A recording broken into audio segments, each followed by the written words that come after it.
Praise the Lord. Welcome to Hebrew School for Divine Secret. ரொம்ப அழகாக படிச்சுட்டு இருக்கீங்கன்னு நினைக்கிறேன். நிறைய சொல்லித்தர போகிறேன்.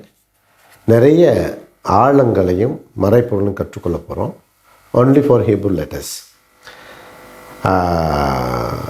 எபிரேய எழுத்துக்களுக்காக சரிதானே? எபிரேய மொழி கர்த்தருடைய வார்த்தைக்காக. Only for word of God. கர்த்தருடைய வார்த்தைக்காக, கர்த்தருடைய வார்த்தையை சுமந்த எபிரேய எழுத்துக்களுக்காக, எபிரேய எழுத்துக்களில் இருந்து சரிதானே? ஆண்டவர் மயம்பட்டோம். கவனிங்க, போன கிளாஸில் என்ன படிச்சிங்க? பெத் படிச்சிங்க, ரைட்?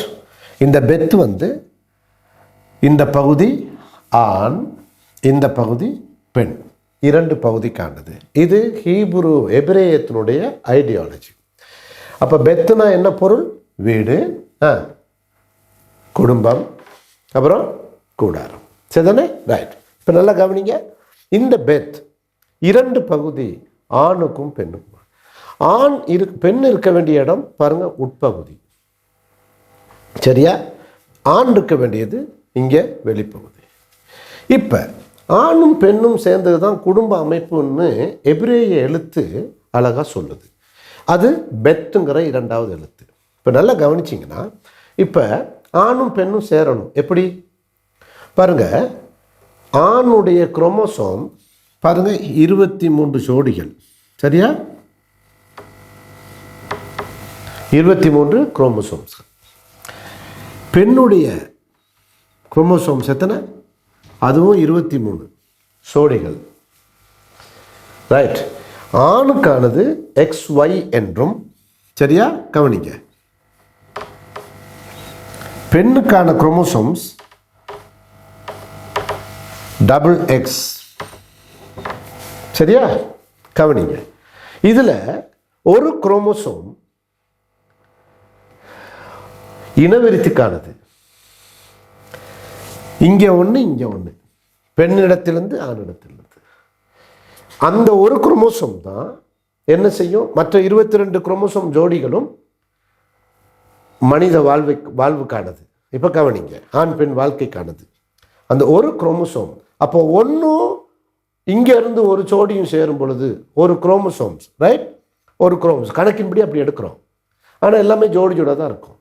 பாருங்க, இங்கே பாருங்க, ஆண்டவர் என்ன பண்ணியிருக்கிறாரு? 2 அறைகள் ஜோடாக இருக்கு. அதில் ஆணும் பெண்ணும் ஜோடாக இருக்கு சரிதானே? பெத்தினுடைய நம்பர் நம்பர் 2, ரைட்? ஓகே. இப்போ இந்த குரோமோசோம்கள் இணையும் போது, அதாவது ஆணுடைய அந்த குரோமோசோம், அந்த விந்தன் என்ன செய்து உள்ளே போகணும். போகும்போது அங்கே குடும்ப அமைப்பு. இது கடவுள் எவ்வளோ அழகா அங்கே தான் என்ன உண்டாது? சைகோட் உண்டாகுது, கருவுருவாகுதல். இந்த விஷயத்தில் மட்டும் நீங்கள் அதை பார்க்கணும். மற்ற விஷயத்தில், அதாவது ஆவுங்கிறத இணைக்கும் போது சரியா? குடும்பம் இல்லையா? அப்போ பெத்துங்கிறது குடும்பம். அந்த குடும்பம்னு பார்க்கும் பொழுது அதுக்குள்ளே 2 பேர் இருக்கிறாங்க, ஆணும் பெண்ணும். இந்த ஆணும் பெண்ணும் புரியுதா? அவங்க ஆண்டவருடைய சித்தம் என்ன? இனவிருத்தி அடைய வேண்டும். இனவிருத்தி அடைவது என்பது கடவுள் இந்த 2 பேரை இணைச்சி தான் அதை செய்கிறாரு. அதை பெத்துக்குள்ளே வச்சிருக்காரு. பெத்துனா வீடு, குடும்பம், கூடாரம். குடும்பம் என்பது 2 பேர், ஒரு ஆணும் ஒரு பெண்ணும் இணைந்தது மட்டுமே. இவர்கள் இணைந்தால் மட்டும்தான் நீங்கள் ஆச்சரியப்படுவீங்க, இந்த பெத்திலிருந்து இன்னொரு வார்த்தை வருது. அதை நான் உங்களுக்கு அடுத்த இதில் சொல்லித்தருவேன். இப்போ கவனிங்க, அதாவது மகன் அல்லது மகள். உதாரணத்துக்கு உங்களுக்கு எழுதி காட்டுறேன்.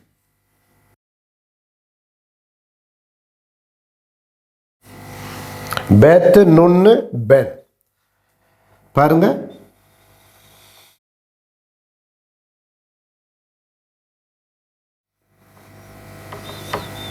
பெத்து தவ் பாத் சரியா? இது என்னது பாருங்க, ரொம்ப ஆச்சரியம். பெத்துங்கிற அந்த எழுத்து குடும்பத்துக்குள்ளே தான் இந்த குரோமோசோம்ஸ்கள் இருக்குது, ஆணுக்குள்ளேயும் பெண்ணுக்குள்ளேயும். இந்த குரோமோசோம்ஸ்கள் இணைந்து சரிதானா? நல்லா கவனிக்கணும். அப்போ இங்கேருந்து இவருக்கு வை போச்சுன்னா அங்கே ஆண் பிறக்குதுன்னு அர்த்தம். ஆண் குழந்தை. எக்ஸ் போச்சுன்னா அப்போ டபுள் எக்ஸ் ஆயிரும், பெண் குழந்தை பிறக்குதுன்னு அர்த்தம். இந்த திட்டத்தை டிஎன்ஏ சிஸ்டத்தை தானே இந்த ஃபங்க்ஷனில் யார் முடிவெடுக்கிறா? கடவுள் குடும்பம்ங்கிற அந்த எழுத்துக்குள்ளே வச்சிருக்கிற அமைப்புக்குள்ளேயே இத்தனையும் வச்சிருக்கிறாரு. எவ்வளோ ஆச்சரியமா இருக்கு பார்த்தீங்களா?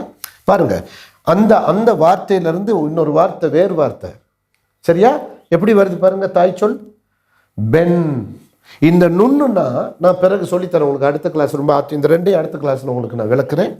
பாருங்க, பாத்துனா என்னது? பாத்துனா மகள். எபிரேய எழுத்துல மட்டும்தான் இந்த மகா பெரிய ரகசியம் அடங்கியிருக்கு, இந்த அற்புதமான உண்மை அடங்கியிருக்கு. அப்ப பெத்துங்கிற வீடு, குடும்பம், கூடாரம் மகனும் மகளுமாக பெறக்கூடிய ஒரு இடமாக இருக்கிறது. இந்த பெத்துங்கிற வீடு கூட இந்த உள் பகுதி ஒரு கருவறையாக பார்க்கப்படுகிறது, பெண்ணுக்கான இடம். ஆண் இங்கே வெளிப்பகுதியில் இருக்கிறார்.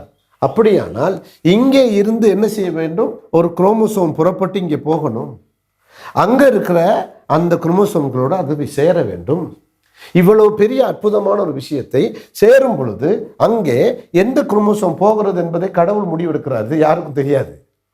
அப்ப Y போகுமானால் அங்கே மகன் வருகிறார், எக்ஸ் போகுமானால் அங்கே மகள் வருகிறார். இன்னொரு விஷயம் தெரியுமா உங்களுக்கு? இந்த ஆண் முகப்பிலே இருக்கிறார் இல்லையா?